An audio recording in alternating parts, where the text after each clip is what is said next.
Dupla xornada na terceira Real Federación na que Boiro e Noia seguen vivindo en dimensións totalmente distintas. Ambos sumaron 4 puntos de 6, pero o sabor de boca é distinto para un Noia xa salvado e un Boiro metido de cheo no pelotón de loita para salvar o descenso. Pasa unha nova semana e o Boiro continúa na loita pola salvación. Unha semana ademais con dous enfrontamentos ligueiros. O xoves Santo golearon por 4-2 ao Silva en Barraña e o domingo non foron capaces de pasar do empate a ceros ante o Villalonga. A xornada 19 traía a Barraña un encontro duro para o Club Deportivo Boiro. Recibían ao Silva virtualmente salvado e asentado na media táboa, pero non por iso menos perigoso. De feito, comezaron por diante no marcador cando Raúl Melo anotaba o primeiro no 19. Non tardou en chegar a resposta do Boiro, xa que Pedrosa puxo as táboas dende os 11 metros menos de 10 minutos despois. Co empate foron a vestiarios e cando só pasaran 10 minutos do segundo acto, o Silva volvía a topar o premio do gol para 1-2.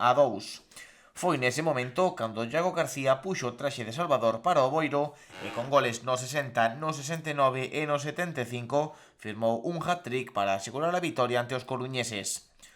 Chegaban coa moral polas nubes ao partido do domingo ante o Villalonga, un rival a priori máis asequible e que figura por debaixo do Boiro na táboa rozando o descenso.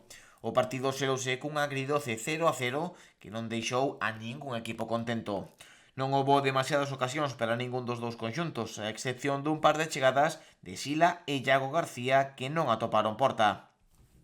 O 0-0 deixa malas sensacións para un Boiro que avantaxa só 2 puntos a Valladares, o equipo que marca o descenso, así como a Villalonga e Barbadás, equipos xusto por debaixo deles.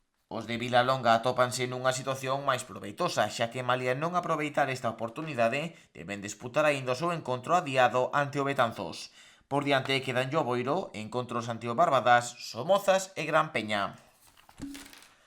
Quenes xogan xa liberados de toda a presión sobre o descenso son os futbolistas do Noia, que esta semana saíron da dupla xornada con 4 puntos de 6 posibles.